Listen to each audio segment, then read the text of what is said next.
Hello everyone, welcome to our YouTube channel. This is Vikas Kumar on my YouTube platform Agriverse Education.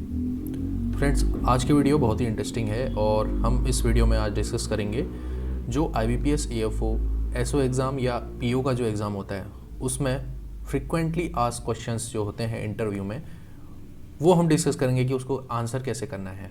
क्योंकि बहुत बार क्या होता है कि जो कैंडिडेट्स होते हैं वो प्रॉपर आंसर नहीं दे पाते या वो थोड़े नर्वस हो जाते हैं और इसका आंसर बहुत से लोग कर नहीं पाते। अगर मैं अभी भी पूछूं, जैसे एक क्वेश्चन है आपका कि आप बैंक क्यों ज्वाइन करना चाहते हैं, तो ऑलमोस्ट 80 to 90% लोग ऐसे होंगे जो इसका जवाब नहीं दे पाएंगे।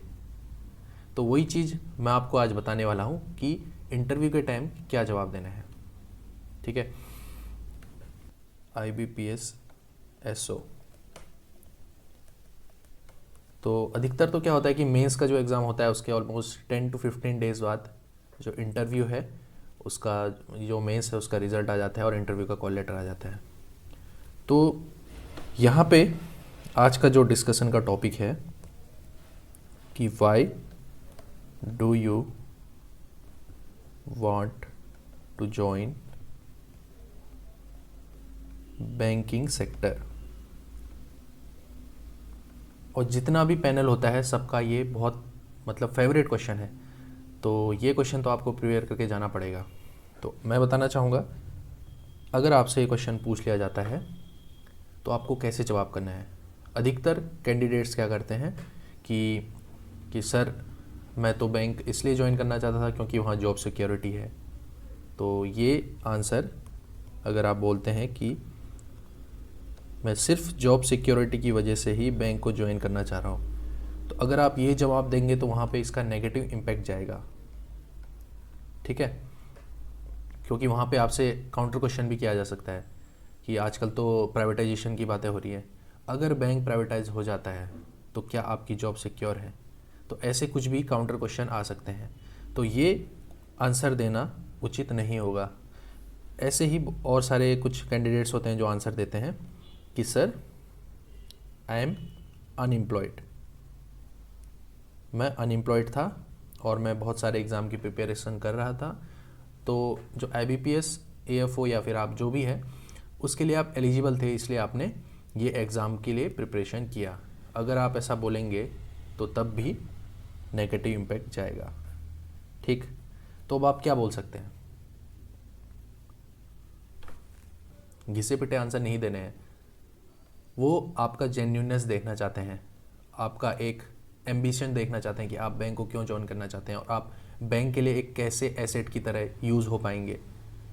तो आप बोल सकते हैं कि sir I want to join the bank because banking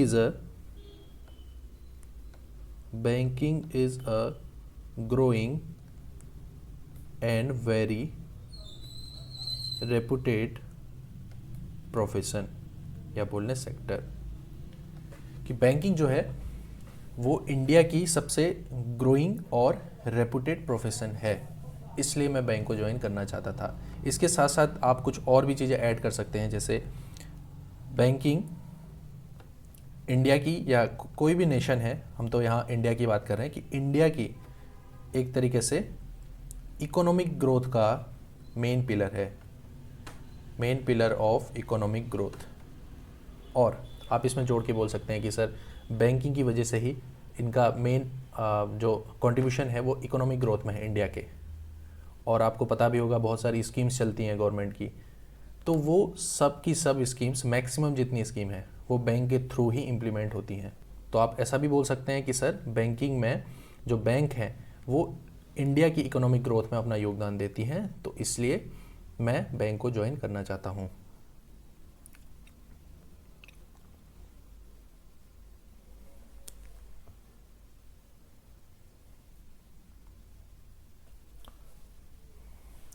और एक चीज़ और आप बोल सकते हैं कि बैंक को आप क्यों ज्वाइन करना चाहते हैं, तो आप ये बोल सकते हैं कि I want to join the bank because it has diversification, क्योंकि इसमें बहुत सारा डाइवर्सिफिकेशन है। पैरेलली इसको अलाइन होना पड़ता है बहुत सारे डिपार्टमेंट्स के साथ, स्कीम्स जो चलती हैं वो सारी इम्प्लीमेंट करानी पड़ती हैं, नए नए इसके अपडेशन होते हैं, RBI के सर्कुलर्स आते हैं, फाइनेंशियल लिटरेसी के लिए भी ये बैंकिंग सेक्टर में आना चाह रहा था। तो ऐसा कुछ भी आप अपनी तरफ से बना सकते हैं। या प्रॉपर अगर आप आंसर देंगे तो ये भी बोल सकते हैं I want to join the bank because it has variety of opportunities. बहुत सारी अपॉर्चुनिटीज़ हैं टू ग्रो योर स्किल्स। खुद की स्किल को ग्रो करने की बहुत सारी अपॉर्चुनिटी है। यहाँ पे क्या है, आप कस्टमर से इंटरेक्ट कर रहे हैं, डेली इंटरेक्शन है आपका, कैसे मैनेज करना है और क्या क्या आपका कंप्लाइंस हो रहा है, क्या क्या रूल्स हैं आरबीआई के, क्या क्या रूल्स हैं, कस्टमर के क्या क्या अधिकार हैं। तो ये एक अवेयरनेस आपकी बढ़ रही है और आप अपने जितने भी फ्रेंड्स हैं, फैमिली है या जो समाज है उस पर भी आप ये अपना जो एजुकेशन है, फाइनेंशियल एजुकेशन आजकल आपको पता होगा इंडिया में बहुत कम है, तो इसको आप एजुकेट कर सकते हो लोगों को, आप खुद सीख के लोगों को अवेयर कर सकते हो।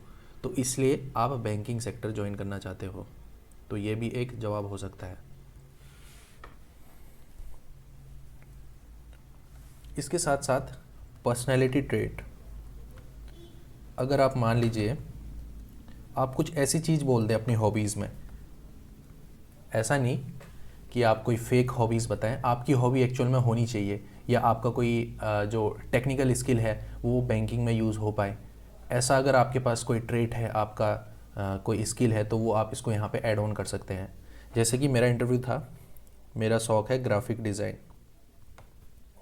डिज़ाइन, तो मैंने अपने हॉबीज़ में भी ये बताया था कि मेरी हॉबीज़ ग्राफिक डिज़ाइन है।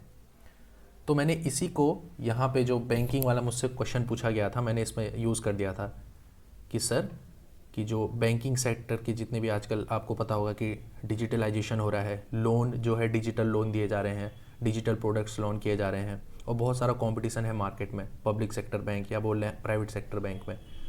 तो आप ये बोल सकते हैं कि सर मेरे को जो ये ग्राफिक डिज़ाइन है या जो टेक्नोलॉजी है तो वो मैं जल्दी से अडॉप्ट करता हूँ, तो इसलिए मुझे ऐसा लगता है कि जो मेरी ये स्किल है वो बैंक को यूज़ हो सकती है। अगर आप ऐसा भी बोलते हैं तो ये कुछ गलत आंसर नहीं होगा, इससे कोई नेगेटिव इम्पैक्ट नहीं जाएगा। अगर आप जेन्युइन हैं, अगर आपकी कोई स्किल है, जैसे मैंने तो अपनी स्किल बताई, आपकी भी अगर कोई ऐसी स्किल है जो बैंक को यूज़ आ सके तो वो भी आप ऐड ऑन कर सकते हैं। तो ऐसे कुछ आंसर करना है आपको कि आप बैंकिंग सेक्टर क्यों ज्वाइन करना चाहते हैं। तो दोस्तों ये एक शॉर्ट वीडियो थी, ऐसे लेंथी वीडियो नहीं थी। अगर आपको कोई और क्वेश्चन का भी आंसर चाहिए तो मैं उसके लिए भी वीडियो प्रिपेयर करता रहूँगा।